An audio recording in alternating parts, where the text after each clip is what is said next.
Hi everyone, I welcome you all on my YouTube channel. Thank you so much for the encouragement and for the appreciation you all are showing me on my YouTube channel, and it's really commendable that you all are supporting me on my new journey of YouTube, and thank you so much. And today we are going to discuss about R2R journal entry, and it is going to be focused on R2R only.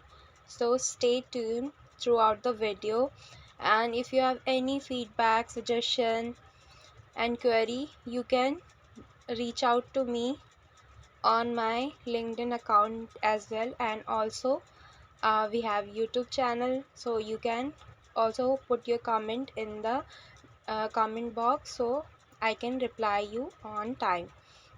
Yeah, thank you so much. Let's get into the video.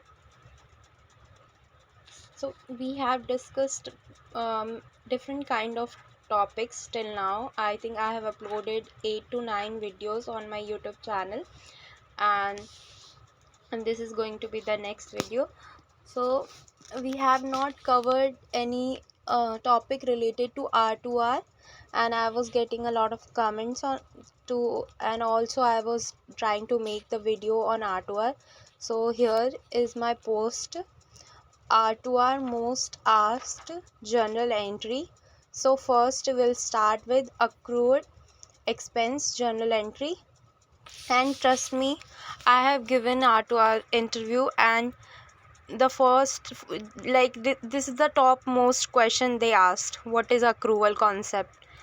And if you are going for the R2R and bookkeeping interviews, you must know what is accrual concept. And in accrual, you should be aware of accrued expense and accrued income.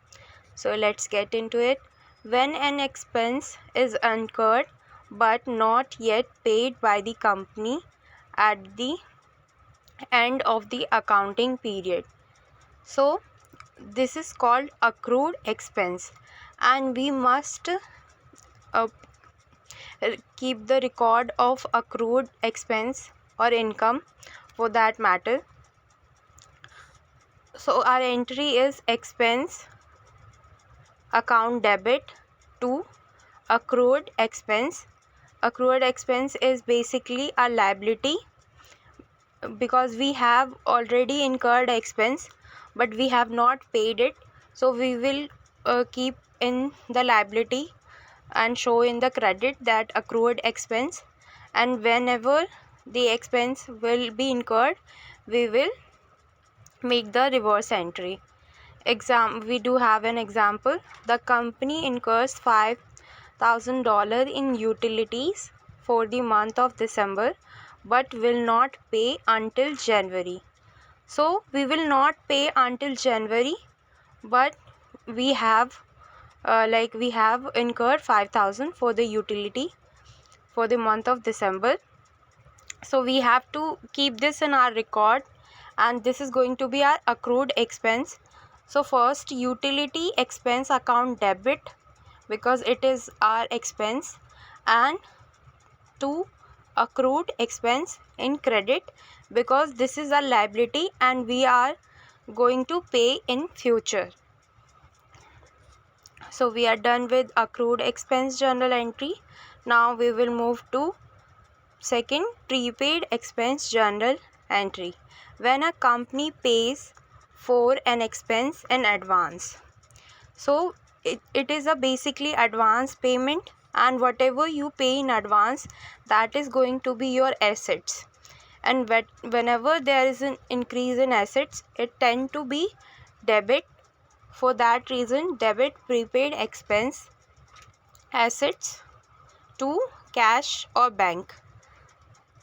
And we do have an example.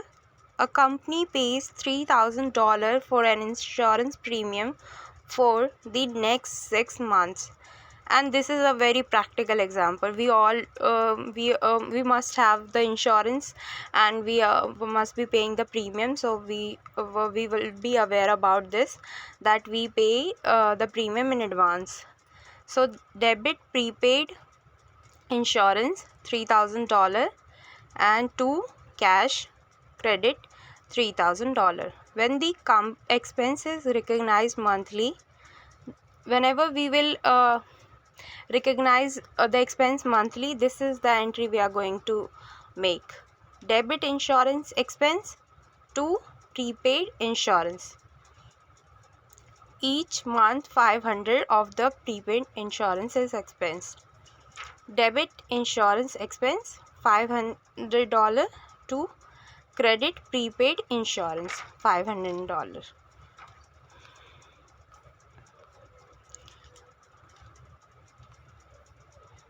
Now we have third number, accrued revenue journal entry. We have on the above, you can see we have read about accrued expense journal entry. Now we are going to read about accrued revenue journal entry. When revenue is earned but not yet received. So we have earned the revenue but we haven't received it yet. So we will keep the records in our books because of the accrual concept.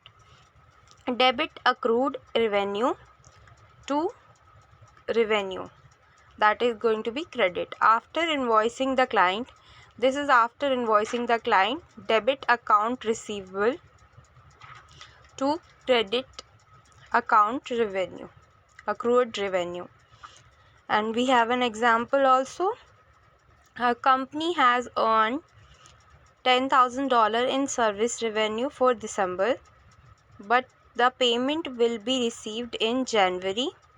So we will receive the payment in January, but we have given the service of $10,000. So we will keep the record in our books. Debit accrued revenue $10,000 to credit revenue. And then after that, debit account receivable to credit revenue, when we are going to record it in our books. Then we have fourth entry, depreciation journal entry, recording the depreciation of a fixed assets over the time. So we all are aware of when every assets has a life, and the depreciation is charged accordingly. So basically depreciation is an expense and it should be reduced from the assets. So the entry will be depreciation expense account debit to accumulated depreciation. This is of accumulated depreciation. Otherwise in the credit we can write to plants and machinery, to fixed assets on which what assets we have the depreciation is charged, we can write in the credit. Then we have example, a company record $2,000 in depreciation for piece of equipment. Debit depreciation expense, credit accumulated depreciation. Now we have fifth journal entry, bad debt journal entry, writing off bad debt that cannot be collected. So bad debt is basically when your debtor is not going to pay you, and your debtor has become bad, then we have to record in our books, because there is no chance of getting the amount from our debtors. So debit bad debts expense to account receivable. Example, we have a customer owns $1,000 but is determined to be uncollectible. So we will make the journal entry, debit bad debt expense $1,000 to credit account receivable. So account receivable is basically our assets, and because the debtor has become uncollectible, so for that reason it has been credited from $1,000. Now we have sixth, deferred revenue journal entry. When a company receives cash in advance for a service or a product to be delivered later. So what happens, we have to provide the services and product to our customer, but we have already received the amount in advance, so that is our deferred revenue and we have to keep the record of it. So our entry will be debit cash or bank, and in credit we will show it as deferred revenue because it is our liability that we are obliged to pay to do the services and products to the company. So for that reason we have created a liability named as deferred revenue. Now we have an example as well. A company received $8,000 in advance for service to be provided over the next 4 months. So we have already received the amount, but we are going to provide the services and the goods in future. So that is our deferred revenue. So the entry will be debit cash $8,000. We have received the cash. Our assets has increased. So $8,000 in debit, and now we have to create a liability. So we have created a liability named as deferred revenue with $8,000 amount. As the revenue is earned, when we will provide the services, at that time the entry will be debit deferred revenue to revenue. So we will what we will do, we will what the, we have earlier we have created the liability of deferred revenue. Now we will reverse the entry. Now we have example also. For the first month of service, the company recognizes $2,000 in revenue. So this is the recognition part which they are showing in the example. As we are aware of that, we have received 8,000, but in next 4 months we are going to provide the services. So what will happen, you have to proportionate the amount. For 1 month it is going to be $2,000. So when we will recognize the revenue, the entry will be debit deferred revenue. Our liability has decreased to $2,000, so it has been debit, and now we have created a revenue, so credit revenue. And now we have seventh journal entry, interest expense journal entry, recording interest owned but not yet paid. So we are going to record the interest part, but we have not yet paid. So debit interest expense to interest payable. Payable we have written in credit because it is a liability and we are going to pay, but we have to record in our books.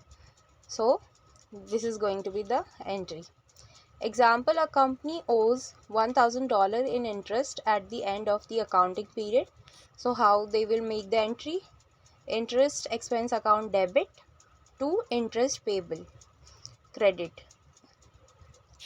Now we have eighth journal entry, inventory purchase journal entry. When a company purchases inventory on credit, so what will be the entry? First we have purchased the inventory, so first we will record the inventory purchase, inventory account debit, and we have purchased it on credit, so we have to create a liability. For that reason accounts payable will be in credit, so two accounts payable. We have an example as well. Example, a company purchases $6,000 worth of inventory on credit. So debit inventory $6,000 to accounts payable $6,000 credit. And when we will pay to our vendor, so accounts payable will be debit and to cash. So this is going to be the next journal entry, which is not mentioned here, but I'm telling you that when we will make the payment to our vendor, so we will make the entry as accounts payable debit to cash, because our liability has now decreased, so it will be debit, and cash or bank has been paid to, so to cash. So I hope you liked all this, and if you want if there is anything pending from my side which should be added in this, so I'll be more than happy to add it. So please do let me know. Thank you.